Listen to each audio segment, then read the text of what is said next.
the Honorable Governor for Morobe. Thank you, Mr. Deputy Speaker. Thank you, Luxavelo, people bleed Morobe. Mr. Deputy Speaker, before I raise my series of questions, I'd like to congratulate the newly elected member for Day and his people.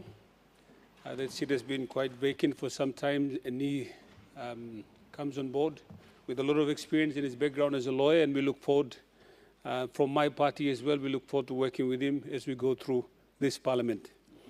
Mr. Deputy Speaker, my question without notice is directed to the Minister for Defense and National Services as well. And I'd like the Police Minister, CIS Minister, and Prime Minister to take note of my serious questions. I raise my series of questions in my capacity as a leader of this House and also a national leader, and at the same time a leader of a political party, having led a crop of leaders in this House gearing towards the elections that are coming up next year. Now this question is a question of national importance.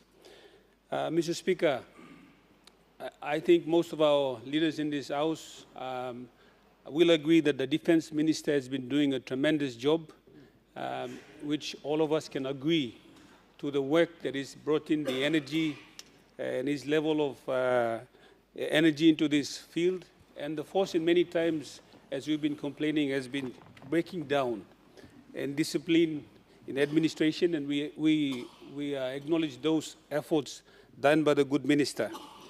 Now, my question is a series of questions relating to the new recruitment that has been done. As we know, Mr. Deputy Speaker, Papua New Guinea, we must accept that Yumi tribal country, meaning that whether you like it or not, passing the look savel on one talks a step. Na one talk, na tribe, na talk place, na culture, that dynamism am still stop. And at the same time, as most speakers in this House have acknowledged in many of the speeches, questions, statements, both here and outside, that we live in a fragile country that is the most diverse in the world, language, culture. So, Mr. Speaker, my question is in relation to the recruitment process that has happened, and there's a couple of videos floating around as to seeing overgrown men that have miraculously turned back time and seem to be 18-year-olds or 19-year-olds now participating, or not just participating, but having been accepted and now undergoing the first lot of training. Now, Mr. Acting Speaker, country Blimi got Fobla region. In Solosla Fobla region, Sampla region and Bigpla. Sampla region, Mibla Lilik, Sampla and Big through. Prime Ministers before that, you must try and keep him regional balance at all times. Because time you broke him the regional balance, passing below one talk system by come inside. My question to the Minister, can you tell this House as to what, number one, what process you may use him? Was it an online selection for us to get new recruits into the Defense Force, which is in charge of national sovereignty and security of our borders? So what was the process? You may deploy him, accept him, or new play intake, or come inside, number one. Was it an online process? Was it a manual process? If it was an online process, who was in charge of the online process? Because there claims to be discrepancies in the way and a disproportionate number of individuals are claimed to be in one particular or two particular regions, which is very dangerous for national security and long-term stability. So number one process you may deploy him. Now if I'm manual, who said go past the manual? If I'm online, who said review this online process? Number two, criteria you may use him, plenty of people clear some criteria, or young plumans ago. Or young plaman do not kela. Na ino papa, na ino married. Also come up a defense officer and go inside. But new video you may look him, Mr. Minister, truly you chair. Plenty papa go inside now. All married penis. Now all reverse him birth certificate. Somehow all reverse him now come up go inside. So how did that happen? How did that happen? And can you assure this House, if that has happened, are we going to stop the process to review? or by me larimem go through. Number 3 question below me. Yumi katol partner stop. Kaino sem yumi sign him agreement on them Australia pinis. Now yumi sign him on them US defense pinis. Now at some instance, I think this House generally agreed that, and the former police minister, who was the works minister, agreed that recruitment for CIS, police and the defense would be outsourced to development partners so that time step minister law, police, minogan putimogara finsafen gunselo police. There must be fair regional balance. Number 5 question. Can you, Minister, assure this House that you will table the list that has been accepted to the intake for next year? Because number 1, you block a member you block stop liya, or angel no makim you pla, man na miri makim you pla, lo kam sinan liya. Na yumi time yumi go next year election, you ba senap and you'll be a victim or a recipient of a government institution that will try to run a process to bring you back here. So it's a general concern where SM people elected leaders too must cut.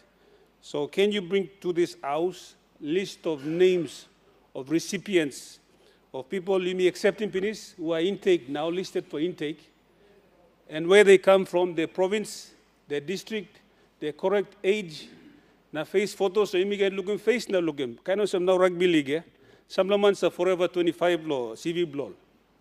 So you make it look savvy. Who said them true young plaman go inside? Now who said on plaman where photoshopping face blame. Go inside of some Brad Pitt na go inside the defense force. So this list, Minister, can you assure us that you will table in this honorable House as soon as you can a list so that we can be assured that the process has been transparent, has been clear, and the integrity of the process is protected at all times, because allowing that to happen, and if we fail, Mr. Speaker, next year in Parliament, and these people, if all, if they are not qualified, if they don't meet the age limit, if they don't have the physical, tributes for it, now want to put them will go. They will not be loyal to the independent state of Papua New Guinea. They'll be loyal to whoever put them in. So that loyalty will be questioned at all time when they discharge their national functions. Honorable Governor, I understand that you took almost about 7 or 8 minutes on your question, so I know you have already asked the question, so if the question is already been asked, can you allow for the Minister to... Thank you. Last one, can you assure us, as I said in my last question, can you assure that you will bring a list for our benefit so the people of Finchafen, the people of Makam can be comfortable that we've selected national defense force people and not from, these so-called discrepancies that exist now. So thank you, Mr. Speaker. The Honourable Minister for Defence.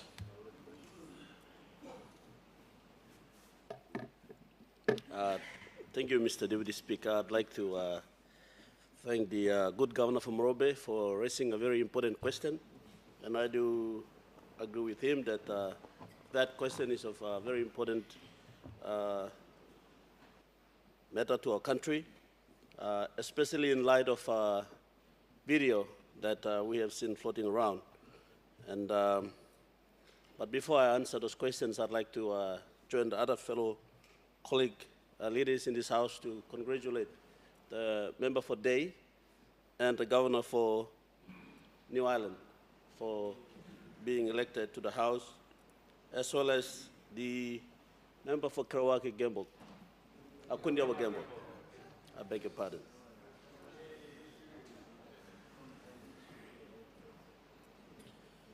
All right, firstly, on the process, on what process was being deployed to do the recruitment. If you have seen or heard, there has been about 2 years lapse in PNGDF recruitment. It's never happened. But we put those processes back. There has been many complaints in the community, as well as within defense, on the questioning of the recruitment process that had been existed in defense. So we did put up the online recruitment platform, and we have launched it. It was a public display for anyone in the country who is interested to join defense to apply online.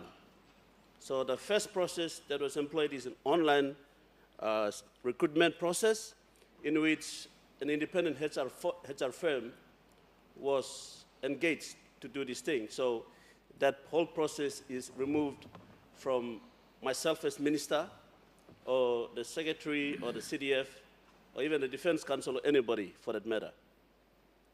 And then the criteria comes in which you look at the age criteria, height criteria, and all that different criteria that are being employed.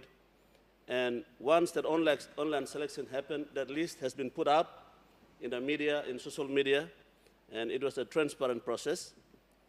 And once that has happened, the shortlisted group were interviewed physically, and then they went through a series of tests, including psych test, medical test, etc., until the final list of, I think, 300 was made, and they were sent to Golden River Training Depot. And we have received sort of consents from all leaders in the House, in the government caucus, that there should be a quota for each province. And we have done that, but the majority of the applicants came from NCDC, so as you may, and NCDC and lay. And as you may imagine and appreciate that NCDC and lay are metropolitan cities. And so there are citizens from every part of the province in NCDC and lay. And so, but as much as possible, we want to give a quota to every province so that, like he rightfully said, Mr. Deputy Speaker, PNGDF is a national institution. It should not have one province or one region dominating the defense force. And so that efforts have been put in place, and I can assure the House and the good governor for Morobe that that process has been employed and there has been allocated. There are some provinces that don't apply, so we can't force them to apply. But to remedy that, we have put in budget and plans in the next recruitment cycle to send our recruitment team to all the provinces, especially the provincial centers, and to be there to give at least 22 or to 25 quota for every province. So I urge all the leaders to make sure that the young people who want to join PNGDF, we support them to come to the main centers once the next training cycle happens, which should be around July, August. I think I've mentioned or answered a question on the outsourcing of the recruitment. To table the list will be made clear and public on how many people were recruited and where they are from. So that's not a big issue. And like I said, because we have not gone to all the provinces and recruited directly from the province, there will be some mismatch. And there are some provinces like, I think, Western Province and Gulf, Manus, they have not so much interest. But we will try our best to make sure that there is an equal quota for each province in the next recruitment cycle, and those will be made public as we have done in this recruitment cycle. On the video that's floating around and concerns that some of those who went down to the Golden River Training Depot are old, I'd like to make it very clear in this House that that person that is on the video is a third-year UPNG student. He's not an old man, so sometimes we judge too quickly. They said don't judge a book by its cover. He's not an old man. He's not 50 years old. He's not 45 years old. He's just a 24-year-old third-year UPNG student. And so when we bring this kind of information in respectable houses like that, we need to verify those kind of information and not based on rumors and hearsays. And there's a lot of online bullying going on, and I'm very concerned about this. And I have asked the CDF to investigate the recruitment officers at Golden River Training Depot who have unprofessionally, there's a lot of vulgar swear words in that video that the governor is referring to, and I don't know if that's normal, and I've asked the CDF if that's normal or not, and he said the frog march is normal, but the swear is not. And so those are being investigated. I want to reassure the Deputy Governor, Deputy Speaker, and that is unacceptable in our defense force. We don't want to see that. And uploading such a video is also unprofessional conduct and is being investigated. I'd like to, Deputy Speaker, ask the good governor to put all those questions in writing and give it to me so I can answer them properly. Thank you, Deputy Speaker. Honorable Member for Madang. Deputy Speaker and the opposition.